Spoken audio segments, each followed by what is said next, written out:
Bonjour ou bonsoir, selon l'heure à laquelle vous nous regardez. Je suis votre chroniqueur audio et animateur de podcast à l'ODJ Média. Aujourd'hui, j'ai la responsabilité de vous lire fidèlement la réflexion de Mohamed Yassir Mouline sur un sujet vital. De l'eau perdue aux équilibres hydrologiques. Le Maroc face à l'épreuve du réel, qu'on écoutera ensemble dans ce podcast, l'auteur commence son article ainsi. À chaque épisode pluvieux d'ampleur, le débat public se polarise autour d'une accusation récurrente, l'eau se perdrait.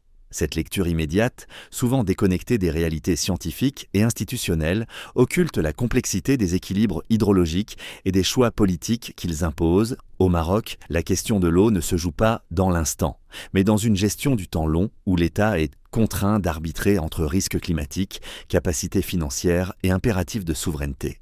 À chaque séquence de fortes pluies, le même réflexe se reproduit. L'espace public se remplit de jugements expéditifs, d'analyses improvisées et de certitudes péremptoires sur la prétendue mauvaise gestion de l'eau. Chacun devient hydrologue par décret émotionnel, réduisant une politique publique complexe à une équation sommaire. Ce qui n'est pas stocké serait nécessairement perdu. Cette inflation de commentaires rapides dit moins quelque chose de la réalité hydrique que de notre difficulté collective à penser la durée, l'incertitude et le risque. Or, la politique de l'eau menée par le Maroc s'inscrit dans un cadre scientifique et institutionnel structuré, fondé sur des décennies d'études, de modélisation et de projection. Comme toute politique confrontée à des variables naturelles instables, elle intègre une marge d'erreur assumée. Les inondations observées ne constituent pas une anomalie absolue. Elle relève de cette zone d'incertitude inhérente à toute planification hydrologique, particulièrement dans un contexte de changement climatique accéléré. À cet égard, le Maroc ne fait pas figure d'exception. Les pays les plus industrialisés, France, Espagne, Portugal ou États-Unis, subissent eux aussi, de manière récurrente, des pertes humaines et des dégâts matériels majeurs lors d'épisodes climatiques extrêmes. L'une des confusions les plus persistantes consiste à assimiler l'écoulement des oueds vers la mer à un échec de gestion. Cette lecture ignore les fondamentaux de l'hydrologie. Le drainage naturel des bassins versants participe à l'équilibre global des systèmes fluviaux. Il permet la régulation des débits, limite l'accumulation de sédiments et réduit, à terme, le risque d'inondations plus violentes en amont. Vouloir capter l'intégralité des flux, au nom d'une rationalité apparente, reviendrait à fragiliser ces équilibres et à déplacer le risque plutôt qu'à le contenir.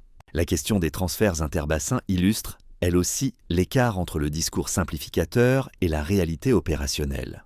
Présentés comme des solutions évidentes, ces projets se heurtent en pratique à des contraintes topographiques, environnementales et financières considérables. Leur mise en œuvre suppose des arbitrages lourds, tant en termes d'impact territorial que de soutenabilité budgétaire. L'interconnexion Cepous-Bourg-et-Greg, qui a été mise en service en août 2023, constitue un projet stratégique essentiel pour le Maroc, ayant pour objectif de garantir l'approvisionnement en eau potable de l'axe Rabat-Casablanca.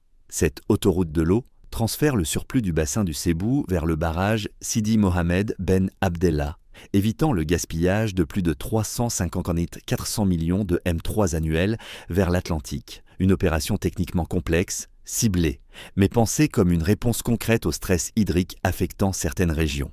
Elle témoigne d'une logique d'intervention sélective, loin des slogans et des recettes universelles. Parallèlement, le dessalement de l'eau de mer s'est progressivement imposé comme un pilier stratégique de la sécurité hydrique nationale. Non sans débat, notamment sur les modalités contractuelles et les coûts engagés, cette option marque néanmoins une rupture majeure. Elle permet de dissocier partiellement l'approvisionnement en eau potable des aléas pluviométriques.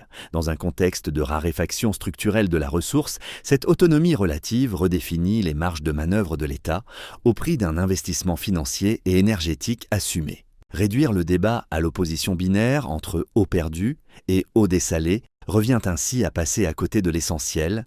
La sécurité hydrique repose sur la construction d'un mix de solutions complémentaires, barrages et barrages collinaires, protection contre les inondations, transfert interbassin ciblé, dessalement, mais aussi et surtout rationalisation des usages, en particulier dans le secteur agricole. C'est dans cet équilibre, toujours instable, que se joue la soutenabilité du modèle hydrique marocain. Ce qui se joue dans la politique hydrique marocaine n'est pas seulement une réponse technique à la pénurie, mais un choix politique au sens plein du terme, celui d'assumer la complexité dans un espace public friand de simplification.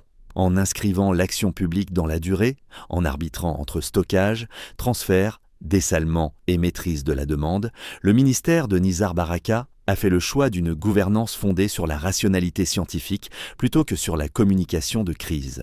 Ce travail, souvent invisible parce qu'il ne produit pas d'effets spectaculaires immédiats, engage pourtant l'État sur une trajectoire exigeante, où chaque décision implique un coût, un risque et une responsabilité clairement assumée.